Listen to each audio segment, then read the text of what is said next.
Graça e paz, caros alunos da Escola Bíblica Dominical. Eu sou o pastor Hilberto Chauri, sou também diretor de ensino no Seminário Teológico Batista Gilgal e estamos aqui para mais uma lição desse segundo trimestre da nossa revista, nós vamos estar agora estudando a lição número 3, e a nossa revista é uma publicação do Seminário Teológico Batista Gilgal, e a produção das lições em vídeo tem a realização da Comunicação Batista. E o tema na nossa revista, nesse trimestre, é o padrão da liderança cristã para a igreja do nosso tempo.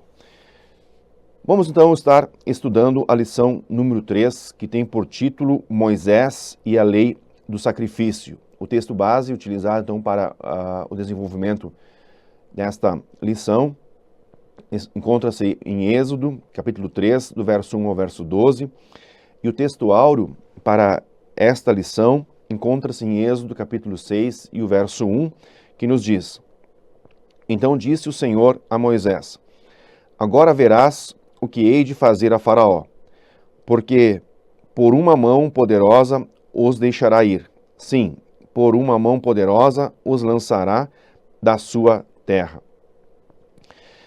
Moisés e a lei do sacrifício. A liderança, ela exige constante sacrifício. As circunstâncias, elas podem mudar de pessoa para pessoa, mas o princípio não muda. A liderança, ou seja, liderança significa, então, sacrifício. E aí a pergunta que fica, né? Que preço estamos dispostos a pagar para tornarmos-nos líderes mais eficientes? Então, nós vamos estar aqui estudando mais especificamente a respeito, né, a vida de Moisés. Então nós vamos voltar o nosso olhar para a vida de Moisés e vamos também ver o trabalhar de Deus na vida dele, tornando um líder eficiente. E o primeiro ponto da nossa lição que vamos abordar fala sobre Moisés sendo quebrado por Deus, ou seja, Moisés foi quebrado por Deus. Então Deus, ele tem uma maneira de desenvolver e aprimorar líderes ao longo das suas vidas. E esse processo, então, aconteceu também com Moisés, que é o processo, na verdade, de crescimento. Então, para que haja um crescimento, antes precisa haver um quebrantamento, um quebrar. Ou seja, Deus, ele faz com que o líder passe por um processo para que ele tenha um crescimento. E por meio, então, esse processo, então, ele pode ter diversas fases e múltiplas lições podem ser aprendidas durante ou por meio desse processo. E um método que ele frequentemente não usa é o de quebra. Ele quebra as pessoas e faz novamente, e faz do jeito que ele quer, ele forma, né, ele molda do jeito que ele quer. Então, todo líder, ele passa por um período de testes, por um período de provação, por um período de trabalhar de Deus. E tudo isso faz parte, então, do processo de preparação desse líder para assumir determinada posição. E Deus, ele estava, então, trabalhando na vida de Moisés para que este exercesse o papel de libertador dos israelitas, tirando os israelitas, então, do jugo do Egito, né, ou da escravidão do Egito, e levando eles, encaminhando eles para a terra da promessa. Então, todo líder ele passa por um período de provação. Os líderes, eles são forjados. Eles são forjados para que possam, assim, atender plenamente ao propósito de Deus, para aquilo que Deus tem chamado e tem também vocacionado para exercer e para fazer. Então, Deus, na verdade, ele quebranta, não para destruir, ou para desmoralizar, ou para humilhar, mas muito pelo contrário, é para edificar, para que esta pessoa se torne melhor, se torne mais capacitada, se torne mais robusta espiritualmente, que cresça na fé, que amadureça na fé, e assim possa exercer de forma efetiva o seu chamado de liderança.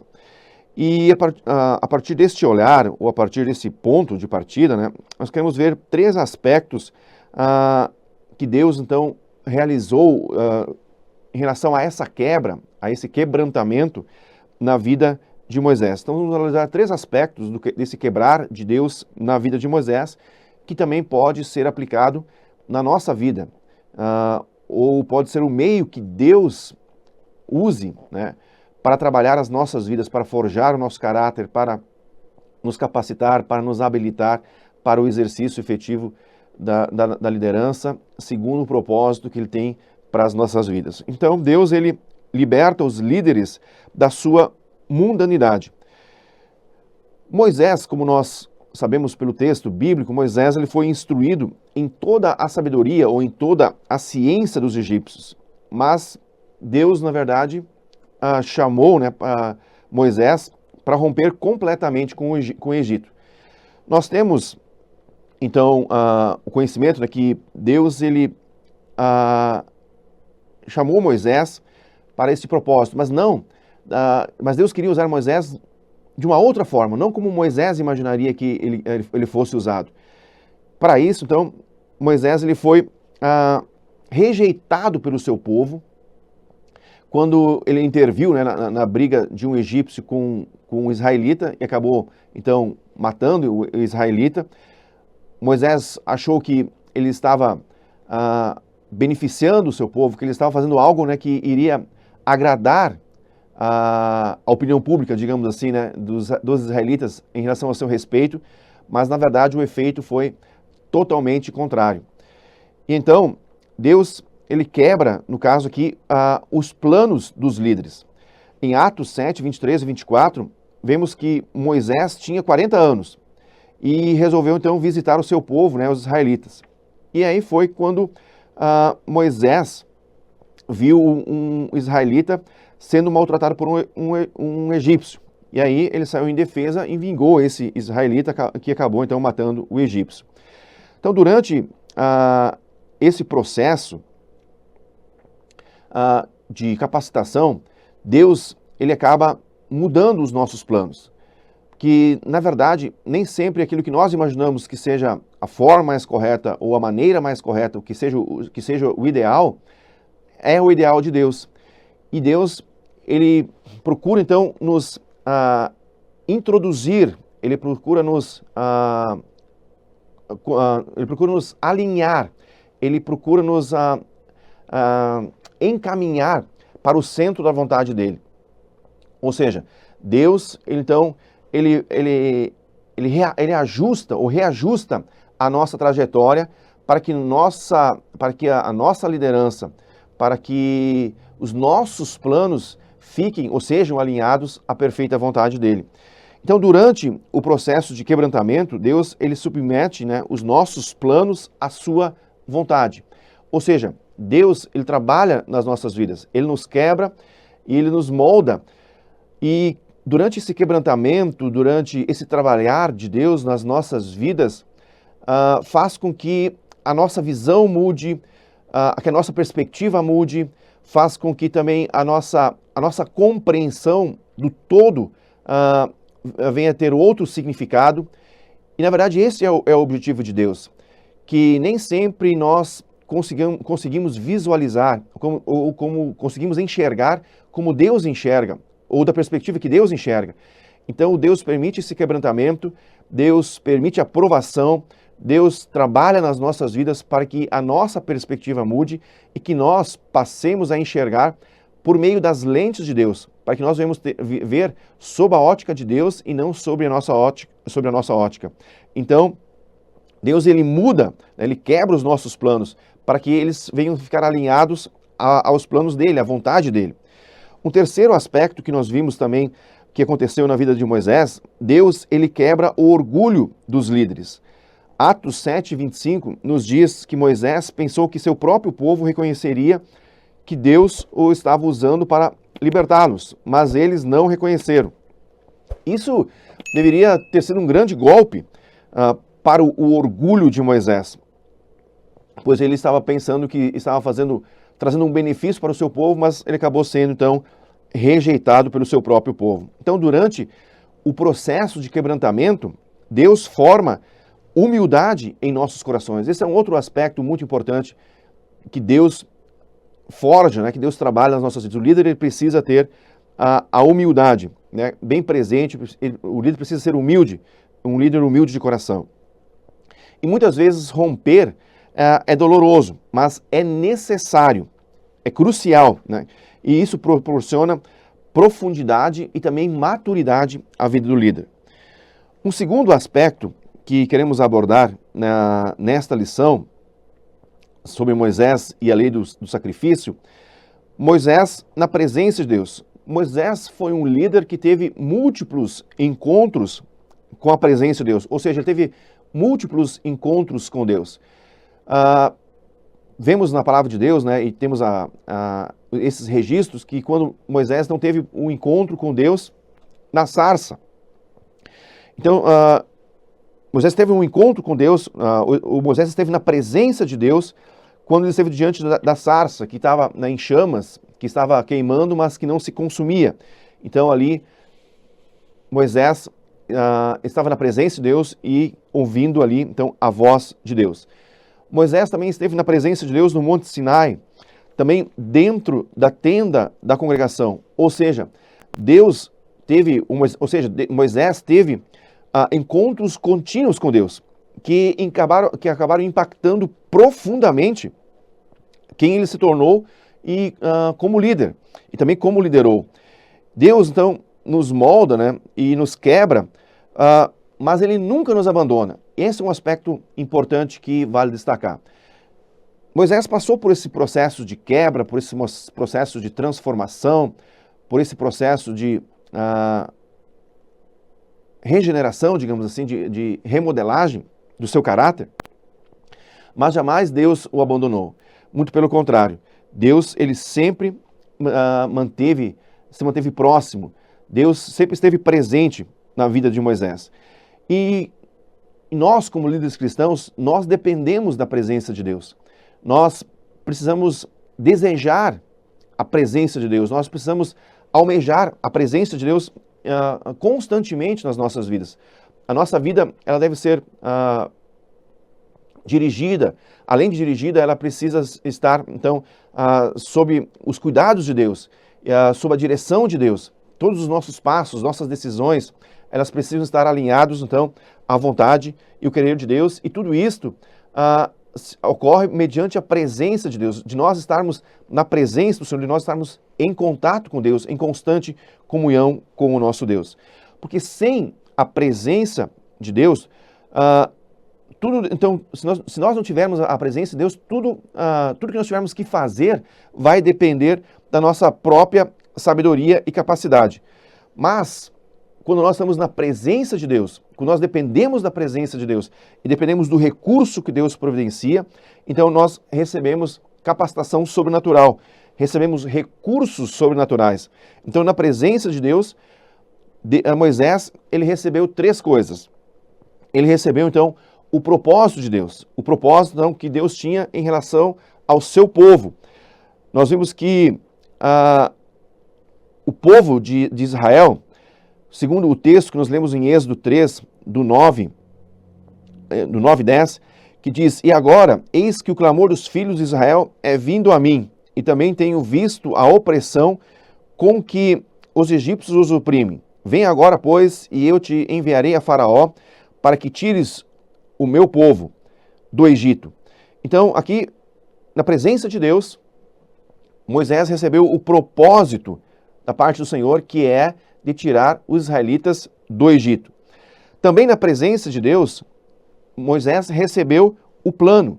Então, além do propósito, Moisés recebeu um plano já pronto das mãos do Senhor e como esse plano deveria ser cumprido. E esse plano, então, nesse plano Deus revelou, né, todos os detalhes de como Moisés deveria de agir para executar este plano na liderança dos israelitas na saída do Egito em direção à terra da promessa. Além então de receber o propósito e o plano de Deus, Moisés também recebeu poder na presença de Deus. Então, ao descrever o propósito, o plano a Moisés, Deus também o capacitou com poder para vê-lo cumprido. Então, Deus capacitou dando poder a Moisés, né? E Deus capacitou Moisés então com poder por meio do seu cajado, para que o povo então cresce que ele foi enviado da parte do Senhor. E hoje, então, os líderes, eles também podem receber, e recebem, hoje os líderes também recebem propósito, também recebem o plano e o poder de Deus na presença. Então cabe o líder buscar a presença do Senhor, ter uma comunhão íntima, desenvolver, né, esse relacionamento estreito com Deus, para que ele possa entender qual é o propósito, qual é o plano, e também ser capacitado com o poder de Deus, né, para exercer esse propósito, para exercer o ofício, para exercer o seu papel de líder segundo o chamado, segundo a vocação, segundo aquilo que Deus tem confiado ao líder para realizar. Então, é na presença de Deus que nós descobrimos para onde ir, o que fazer e como fazer. Então, a presença de Deus é uma parte que é indispensável da liderança. E sem ela, nós nos encontraremos em constante, nós nos encontraremos constantemente carentes de sabedoria, força e capacidade. E o terceiro ponto que queremos abordar no estudo da nossa lição é Moisés e seus temores. Nós vemos geralmente, né, Moisés, mesmo ele sendo um líder forte, mas nós vemos que ele lutou com algumas inseguranças. E também lidou com alguns tipos, né, de temores no seu encontro com Deus. E o primeiro temor que nós percebemos, né, que Moisés apresentou, inclusive como uma desculpa para não ir e fazer o que Deus havia pedido para ele fazer, que era tirar o povo do Egito, ele se julgou, né, incapacitado para isso. Então o primeiro temor que Moisés então teve foi em relação a si mesmo, porque Moisés ele duvidou do seu próprio valor, mas Deus ele assegurou, né, Moisés do seu propósito. O segundo temor de Moisés foi em relação a Deus. Moisés temeu, né, quem Deus poderia ser. Ele quis saber ele quis saber o nome e o caráter de Deus. Então Deus respondeu a ele também suprindo esse temor quanto à sua dúvida, quanto à sua insegurança. O terceiro temor que Moisés teve foi em relação aos outros. Ou seja, Moisés ele se preocupou com a questão de que como o povo responderia, né, tendo em vista que ele tinha sido rejeitado em outra ocasião. E um quarto temor era em relação à sua habilidade. Então a justificativa ou a desculpa que Moisés apresentou, que ele era duro de língua, que ele tinha dificuldade para se comunicar, para se expressar, e isso poderia comprometer o projeto de Deus, isso poderia comprometer o propósito de Deus. Então Deus resolveu esse temor na vida de Moisés, dando a ele, né, providenciando um companheiro, que era no caso seu irmão Arão. Então quando todos esses temores então foram resolvidos, foram solucionados, né, e foram vencidos, então o propósito de Deus na vida de Moisés ele foi reafirmado. E aí, finalmente, Moisés se colocou à disposição de Deus, então, para cumprir com a sua missão, com o seu propósito. Na verdade, a vida ela é repleta de trocas, mas nós só crescemos quando sacrificamos algo. Moisés ele teve que sacrificar. No primeiro momento, quando ele fugiu então do Egito, ele teve que sacrificar os seus bens, seus status, suas posses, enfim, e teve que ser preparado para o propósito de vida dele. E depois, quando ele retornou, agora uma segunda vez, então ele teve que abandonar a segurança do anonimato, ou seja, ele teve que voltar do deserto, né, de volta para o Egito, aonde então ele iniciaria esse processo de retirada dos israelitas. Então, nós vemos que a nossa vida na liderança ela é repleta de trocas. Seguidamente, nós como líderes, nós precisamos fazer algumas trocas, nós precisamos fazer algumas concessões em prol de um propósito maior, que é de vivermos, né, a vontade de Deus e também de vivermos o propósito de Deus e fazermos algo relevante em prol da sua obra, em prol do seu reino, e assim estarmos então cumprindo também com o nosso chamado e com a nossa vocação, com o nosso ofício como líderes. Então, se nós desejamos liderar, nós precisamos cumprir, né, com o propósito que Deus criou para as nossas vidas. E se Deus nos chamou, e se Deus, né, nos confiou esse propósito, se Deus nos chamou para liderarmos, é porque nós temos capacidade. Podemos não ter toda a capacidade, mas o importante é nós respondermos de forma afirmativa, e aquelas habilidades e aquelas competências que nos faltam, Deus certamente irá suprir, Deus certamente irá desenvolver em nossas vidas para que possamos efetivamente concluir com o propósito e com a vontade de Deus nas nossas vidas. Obviamente, nós precisamos continuar crescendo, nós precisamos continuar construindo, né, virtudes pessoais nas nossas vidas. E também precisamos desenvolver aquilo que Deus já nos deu, as habilidades, os dons, e buscar aqueles que ainda nós não temos. Ou seja, o líder ele precisa constantemente estar se capacitando, se desenvolvendo, crescendo, para que assim possa, então, estar servindo de forma eficaz ao reino de Deus. E também precisamos nos lembrar que pode ser necessário que venhamos sacrificar algumas coisas a qualquer momento da nossa vida, para atender o chamado de Deus. Então, nós estamos sujeitos a ter que, para cumprir o chamado de Deus nas nossas vidas, nós estamos sujeitos a sacrificar algumas coisas que nós gostamos ou que nós, né, prezamos. Mas, enfim, o prazer, né, a satisfação de servir e fazer a vontade de Deus excede em muito a tudo aquilo que nós achamos, né, ou que nós entendemos que seja importante para as nossas vidas. Fazer a vontade de Deus, sobretudo, é de grande satisfação para a nossa alma, né, e para as nossas vidas. Então, que nós possamos nos sacrificar, que nós possamos ser obedientes, então, ao chamado de Deus. Essa obediência ao chamado, ela exige sacrifício. Certamente, todo líder, uma hora ou outra, vai precisar sacrificar alguma coisa em prol do propósito, do chamado, daquilo que Deus tem colocado nas nossas mãos para realizarmos. Então, finalizo aqui esta lição, desejando que Deus possa continuar edificando e abençoando e te dando o crescimento e também te habilitando para toda boa obra que nós fomos chamados para fazermos no reino de Deus. Que Deus abençoe grandemente a sua vida, em nome de Jesus.